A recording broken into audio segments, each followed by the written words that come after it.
அருமையாக ரெடி ஆகிருக்கு. இந்த அடுப்பு இல்லாத சைட் டிஷ்ஷு எப்படி செய்யலாங்கிறத பார்க்கலாம் வாங்க. உறவுகளுக்கு வணக்கம். இன்றைக்கி நம்மளுடைய கேப்சிங் சேனலில் நம்ம பார்க்க போகிற ஒரு சமையல் வந்து இப்போ சிலிண்டர் தட்டுப்பாடு எல்லாத்தையுமே அதிகமாக இருக்குது. இந்த சிலிண்டர் இல்லாமல் அடுப்பு இல்லாமல் ஈஸியாக ஒரு சமையல் எப்படி செய்யலாங்கிறத பார்க்கலாம் வாங்க. அதுக்கு முன்னாடி புதுசாக சப்ஸ்கிரைப் பண்ணுறவங்க சப்ஸ்கிரைப் பண்ணுங்கள், பாருங்கள், தொடர்ந்து ஆதரவு கொடுங்க. வாங்க இந்த சமையல் எப்படிங்கிறத பார்க்கலாம். சாலட் அதாவது சைட் டிஷ் செய்கிறதுக்கு இந்த மாதிரி ஒரு பாத்திரத்தை எடுத்துங்க. அதுக்கு முன்னாடி இந்த தேவையான பொருட்களை பார்த்துடலாம். இந்த அடுப்பு இல்லாத இந்த சைட் டிஷ்ஷுக்கு தேவையான பொருட்களை பார்த்துடலாம். ஒரு பெரிய வெங்காயம் நல்லா தூளாக இந்த மாதிரி வெட்டி வச்சுங்க. இது ஒரு கேரட்டு நல்லா துருவி வச்சுருக்கேன். கொஞ்சமாக குடமிளகாய் ஒரு 1/4 வாசி அளவுக்கு தான் நல்லா பொடிசாக இந்த மாதிரி வெட்டி வச்சுருக்கேன். மல்லி இலை கொஞ்சம், நல்லெண்ணெய் 1 ஸ்பூனு, எலுமிச்சம் சாறு 1 ஸ்பூனு, வீட்டு குழம்பு மிளகாய்த்தூள் 1/2 ஸ்பூனு, தேவையான அளவுக்கு உப்பு. மறுபடியும் இல்லை பொருளையும் பார்த்துடலாம். வெங்காயம், கேரட்டு, உப்பு, நல்லெண்ணெய், குழம்பு மிளகாய்த்தூள், லெமன் சாறு, மல்லி இலை, குடமிளகாய். நல்லா வெங்காயத்தை கொட்டிக்கலாம். இது ரொம்ப லேட்டாக சாப்பிட்றீங்கன்னா ஸ்பூனாலேயே நல்லா எல்லாத்தையும் கலந்துங்க. இல்லை உடனே சாப்பிட போகிறீங்கன்னா கையால் கலந்துங்க. அடுத்தது கேரட்டு. எல்லாமே ரொம்ப ஆரோக்கியமானது.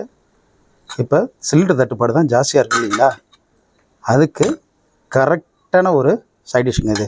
நீங்கள் அடுப்பு பற்ற தேய்க்க தேவையில்லை, வேக வைக்கணும், லேட்டாகும், எதுவும் இல்லை. சப்பாத்திக்கெலாம் சூப்பரான சைட் டிஷ்ஷுங்க. அடுத்தது குடமிளகாய். இது எல்லாமே பச்சையாக சாப்பிட்ற ஐட்டம் தான் போடுறோம் நம்ம. அடுத்தது மல்லி இலை. அடுத்தது ஒரு 1/2 ஸ்பூனு வீட்டு குழம்பு மிளகாய்த்தூள். எல்லாம் போட்டு நல்லா கலந்துக்கணும். உங்களுக்கு தேவையான அளவுக்கு காரத்தை கலந்துங்க. இன்னும் கூட கொஞ்சம் நம்ம காரம் போட்டுக்கலாம்.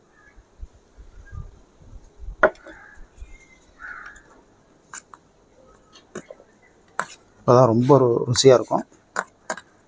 அடுத்தது நம்ம உப்பு போட போகிறோம்.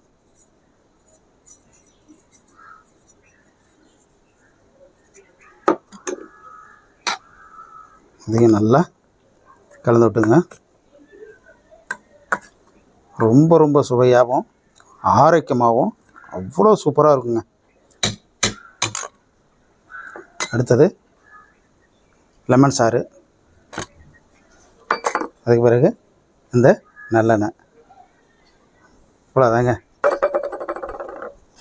ரொம்ப குயிக்காகவும் அடுப்பே பற்ற வைக்காமலும் ஒரு அருமையான சைட் டிஷ்ஷு ரெடி ஆகிடுச்சு. சப்பாத்திக்கு, தயிர் சோறுக்கு நீங்கள் அருமையாக வச்சுட்டு சாப்பிட்லாம். அவ்வளோ ஆரோக்கியமானது.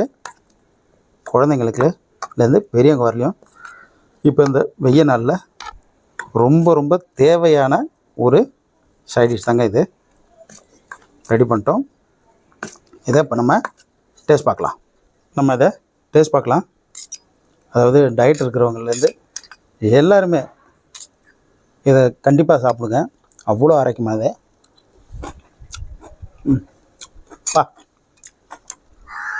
நான் செஞ்சதுங்கிறதுக்காக சொல்ல, காரம், புளிப்பு, அந்த நல்லெண்ணெயோட வாசனை சூப்பராக இருக்குங்க. அதாவது நீ ஒரு வெஜ் ரோல் செஞ்சு இதை உள்ள ஸ்டஃபிங் பண்ணி கொடுத்தா கூட குழந்தைங்க அப்படி லைக் பண்ணி சாப்பிடுவாங்க. அருமையாக இருக்குது. உங்களுக்கு இப்படி ராவாக சாப்பிட்லன்னா அப்படியே தூக்கி சின்னதாக ஒரு சட்டி வச்சு ஒரு 2 வதக்க, அவ்வளோதான், 2 நிமிஷம் வதக்கின போதும். அதுவும் நல்லாயிருக்கும்.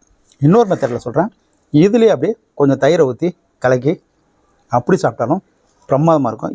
இப்படி சாப்பிடவே அவ்வளோ சூப்பராக இருக்குங்க. என்னால் பேச முடியாத வாய் குளருது, அந்தளவுக்கு ருசியாக இருக்குது.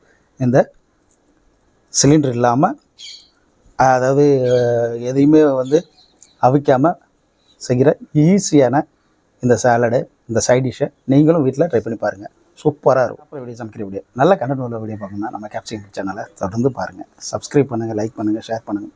தொடர்ந்து எனக்கு ஆதரவு கொடுங்க. நீங்கள் கொடுக்குற ஆதரவு தான் புதிய புதிய சமையலை நான் தொடர்ந்து போட முடியும். உங்களுடைய ஆதரவு இல்லாமல் நம்ம சேனல் கிடையவே கிடையாது. உங்களுடைய ஆதரவு எனக்கு என்னைக்கு வேணும். நன்றி உறவுகளே.